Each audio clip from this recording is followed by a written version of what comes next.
Welcome into another edition of the Love Song Podcast, a Love Song media production. I'm T Love, and as always, we want to start off by giving some love to our sponsor, Shirts and More, located at 2517 Jacob Street in Wheeling, West Virginia. Shirts and More is a family-owned business, and for over 40 years, they have been providing the best and most popular professional garments on the market. Let Tracy, Braxton, Dana, or any of the friendly staff at Shirts and More help you with your next apparel need. You can give them a call at 304-232-2030, or you can look them up on their website at shirtsandmoreinc.com. Let them know T-Love sent you, and I absolutely guarantee you they'll take care of you. Today is episode 25, AIPAC Owns America. 2 episodes ago, on episode 23, I did my version of Faith on the Hill, where I did a breakdown of all of the different religions that was known to be associated with all the different representatives in Washington, our elected officials. I did that episode because I knew I was going to be doing this episode, and I wanted to correlate the hypocrisy, for lack of better words, of those in Washington who like to portray their religion, but it's more about their money that matters, right? Money, power, control. Religion is not a factor in politics unless you're talking to one specific group, and that is the evangelicals of the United States. That's just the way it is. They went through recently, a month or 2 ago, had the National Week of Prayer where they opened up the Bible and they did all the religious stuff and made everything, all the evangelicals loved it, right? These are the same people, while they're reading the Bible and having the National Week of Prayer, are covering up the world's largest pedophile ring. I find that to be blasphemy. Today's episode 25, AIPAC Owns America, we're going to take a breakdown into just how religion probably don't pay as much to the bottom line as AIPAC does. There are 535 voting members in the United States Congress, divided into 2 chambers, the United States Senate, the United States House of Representatives. AIPAC funds 207 Democrats and 233 Republicans. That means AIPAC gives money to 440 of the 535 United States elected officials. Or another way of saying that is AIPAC funds all but 95 of the 535 congressional members. And even a better way of saying that is AIPAC funds about 83% of Washington, D.C.'s elected officials of the United States of America.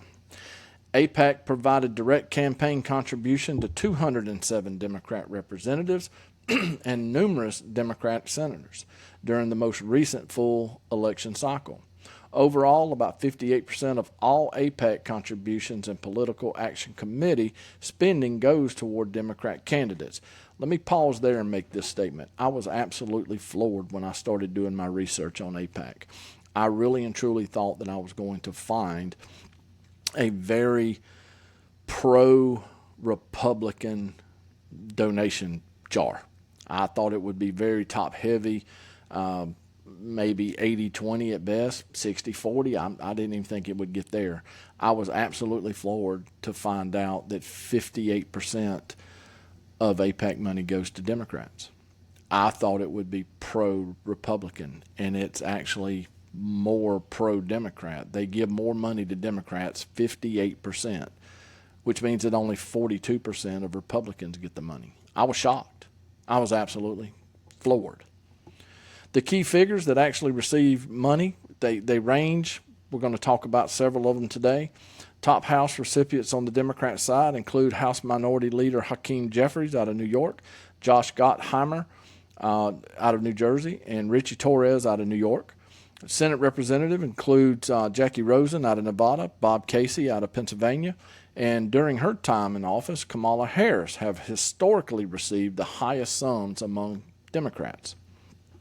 Though that has changed, and we're going to talk about that toward the end. The spending scale, AIPAC's affiliated PACs and independent expenditure wings, such as the United Democracy Project spent heavily on both supporting preferred candidates and challenging primary challengers who were critical of Israel.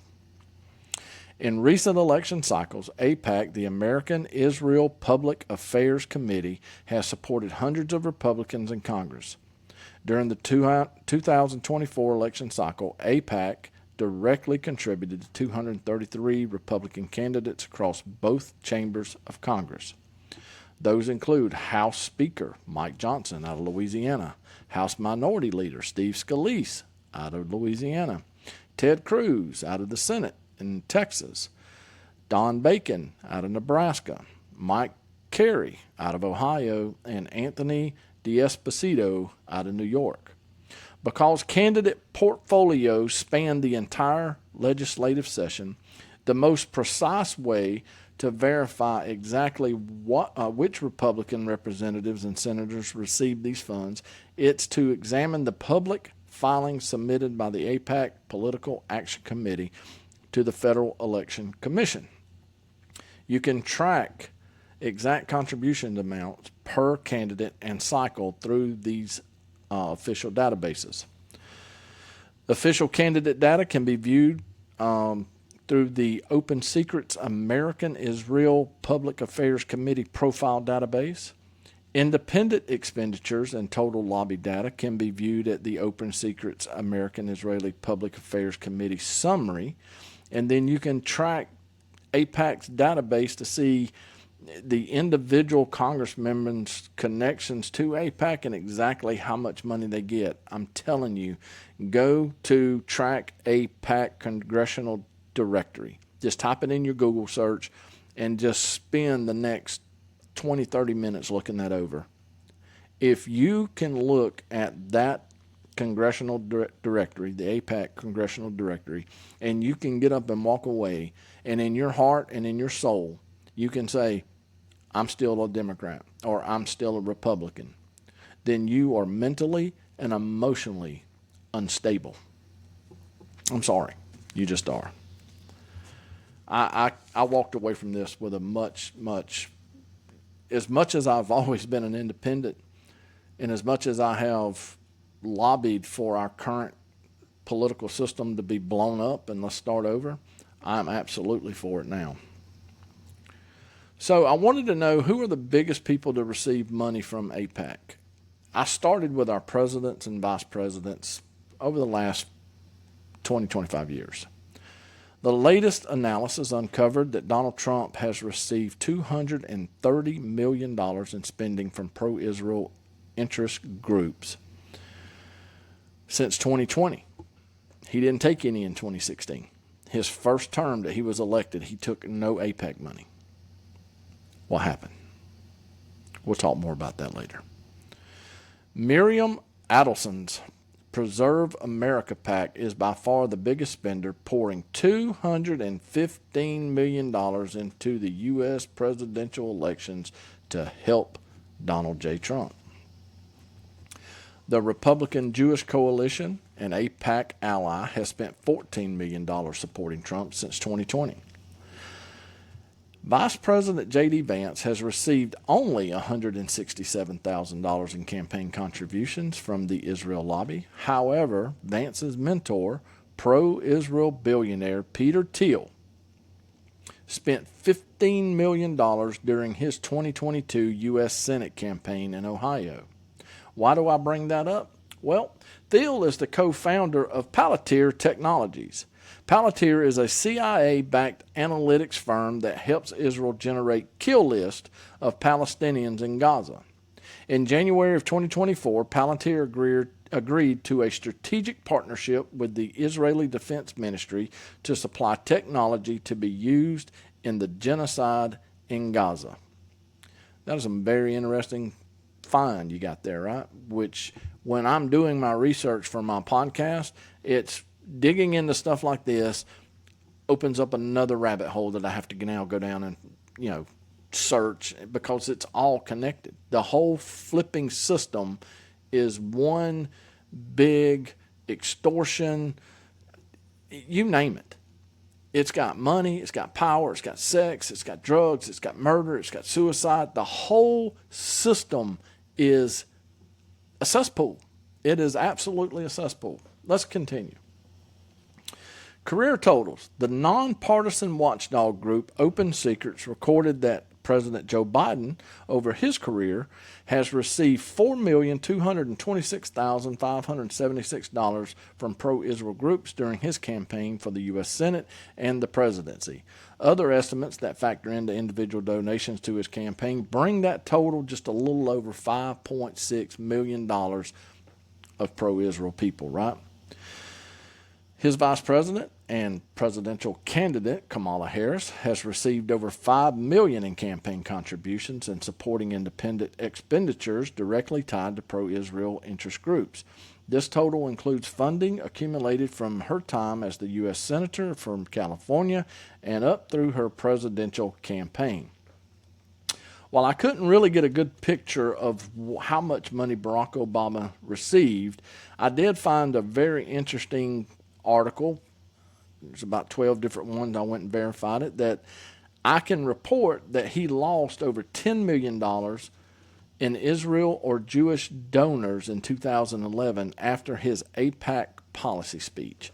I'll have to go dig into that and do a podcast on that one too. George W. Bush, Bush 43, received about $531,000 in campaign contributions directly from the pro-Israel PACs, which includes money affiliated with AIPAC Network during his 2004 presidential campaign. His dad, George H. Bush, the 41st president, beat AIPAC, but he lost 24% of his Jewish backing after confronting Israel over the settlements. It is a lesson U.S. leaders since have taken to heart. Go look that up. Bush 41 took on AIPAC, beat them, but then he lost 24% of his financing, which then that went to Bill Clinton. And as radical as George Bush 41 was, he wasn't radical enough. And when he went against the system and the group of people you're not supposed to talk about, they had him taken out.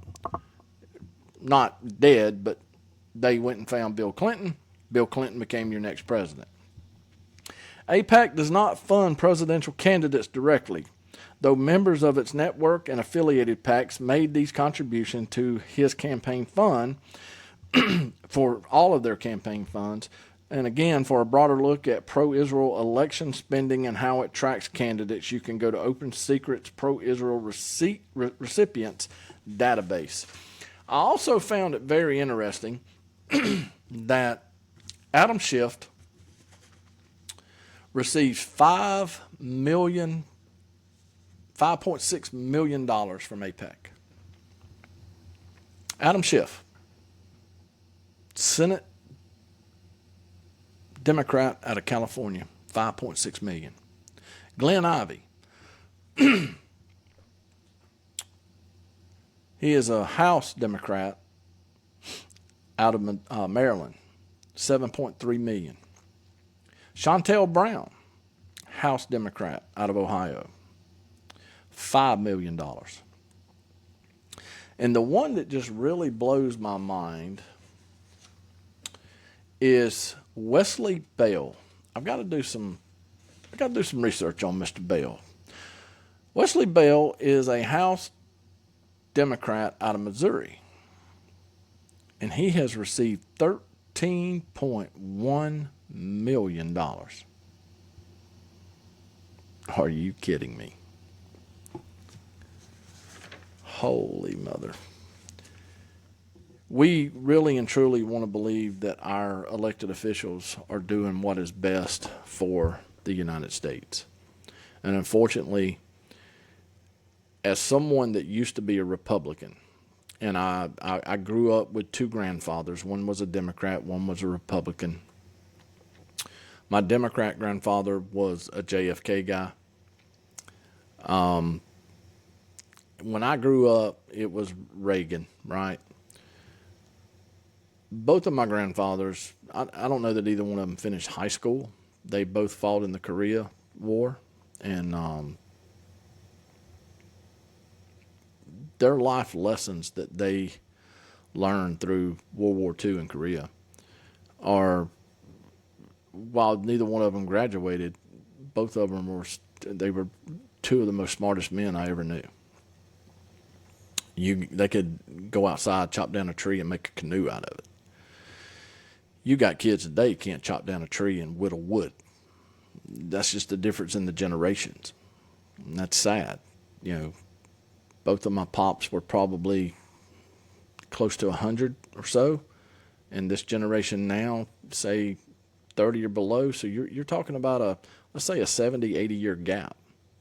And the difference in the kids today, where my grandfathers got on a plane or a boat, went overseas with the blood and the guts and all the war and everything that was going on to fight for this country.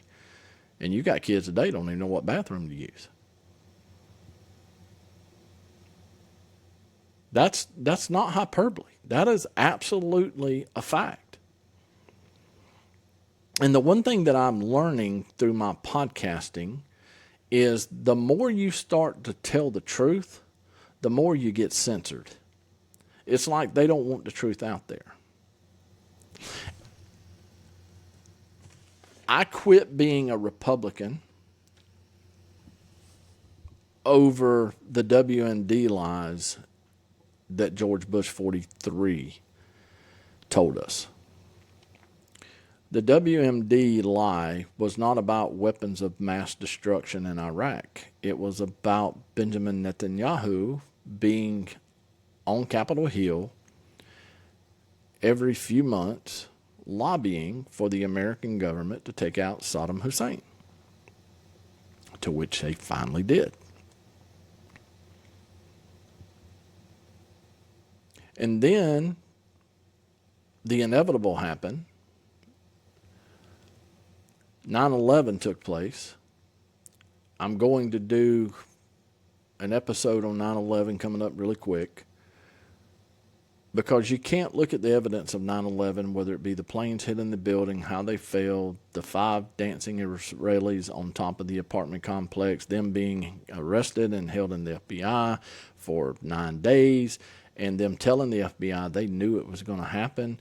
Our CIA, our intelligence agency, knew that the hijackers, they were on a watch list. They knew they were in America. They knew that they were in South Florida taking pilot lessons.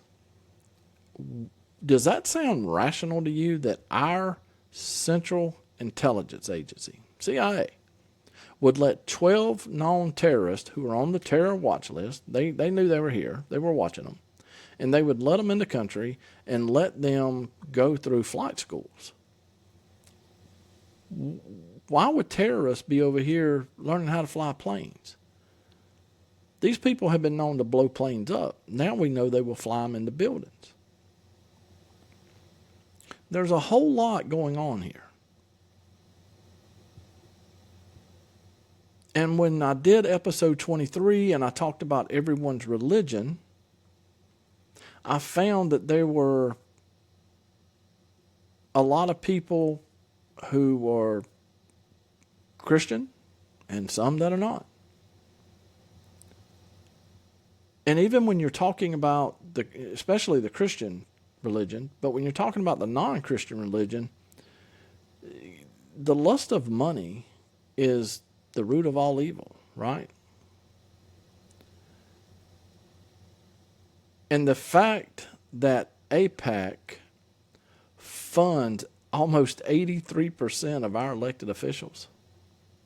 And even the if you go out and you search it, they clearly state that they are trying to put pro-Israeli people in office, and they are challenging the ones that are not pro-Israeli. My question is this: where's the pro-America at?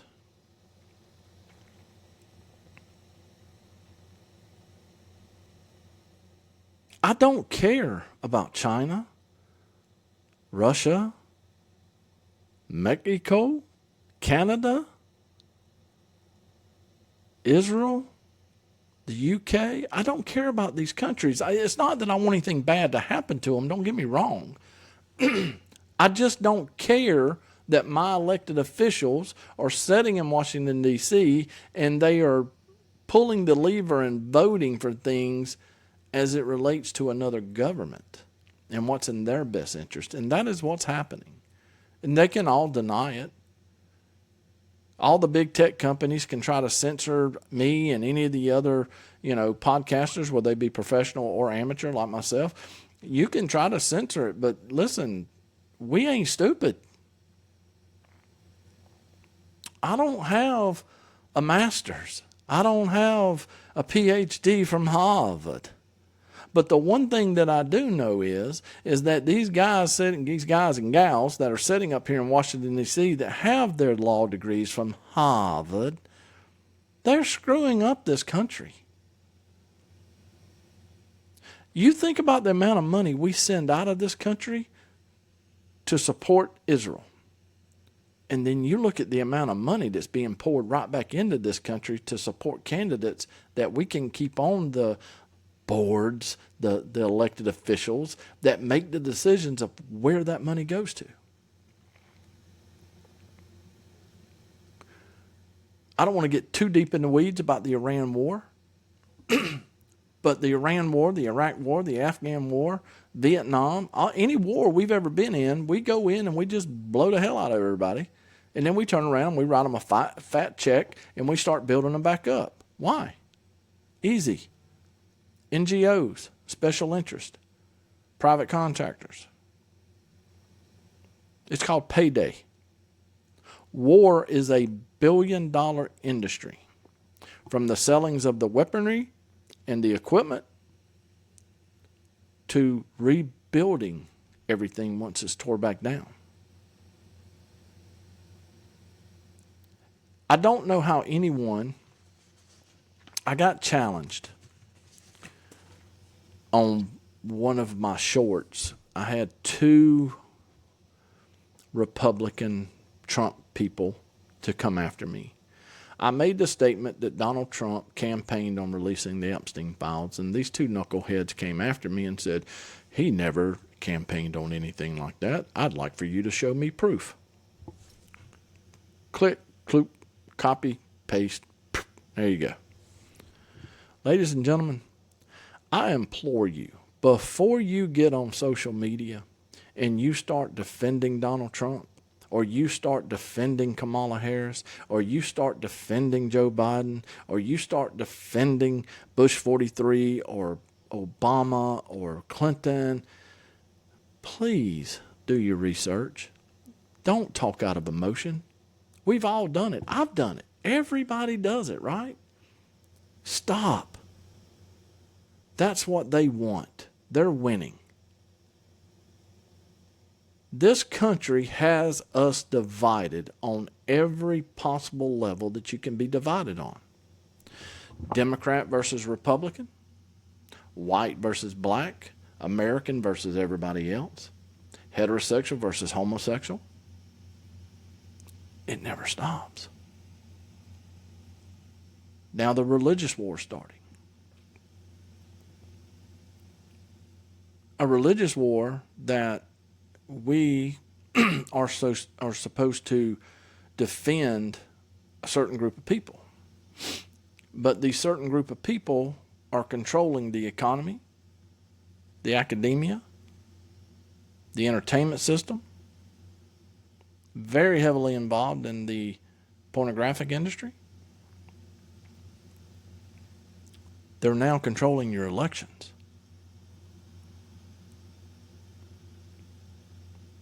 And I bet you, to my Republican friends, when you find out that AIPAC funds 58% of the Democrats that you can't stand, you're probably going to look at AIPAC a lot differently.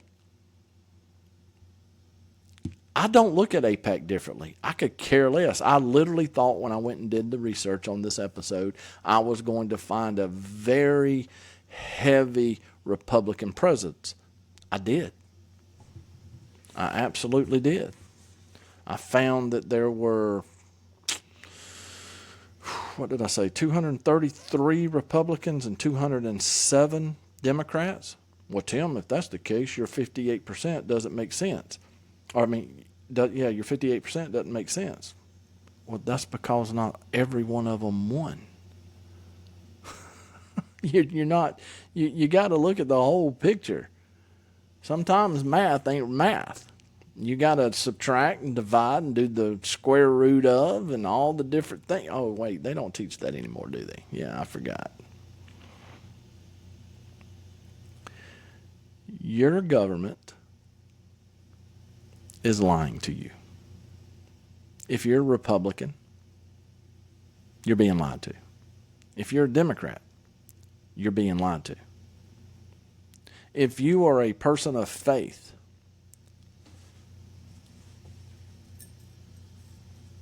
like me, I believe in my Jesus. But if you are a person of faith and you make the statement, I can't vote Democrat, it's against my religion.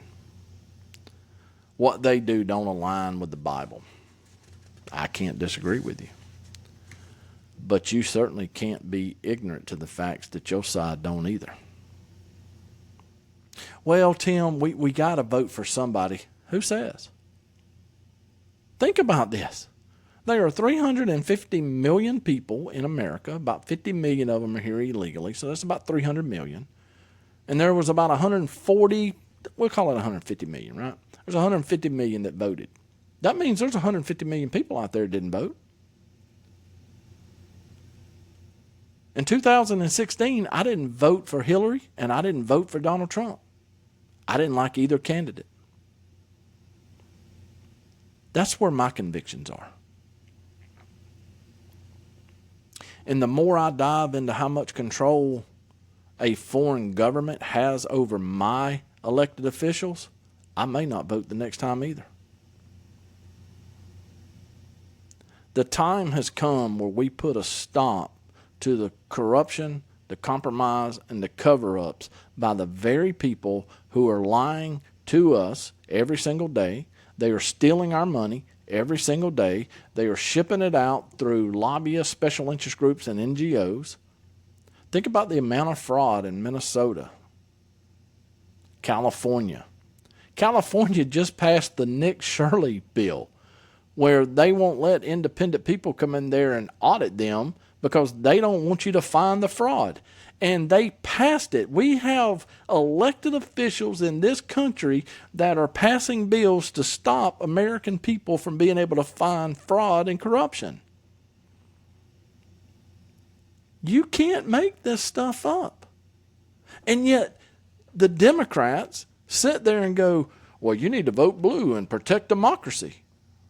Are we protecting democracy or are we protecting fraud? Are we protecting democracy or are we protecting illegal immigration? I believe that 80% of Americans agree on 80% of the issues. We probably disagree on abortion. We probably disagree on socialism versus capitalism. We probably disagree on immigration. And I would probably say we would probably disagree on whether someone who is not born in this country should be allowed to run for office. And my standpoint on that is really simple. If the laws are such that no one that is not born of this country can hold the highest office in the land, which is the President of the United States, then the law should be as such that if you're not born in this country, you should not be able to hold any other office either. It's just that simple.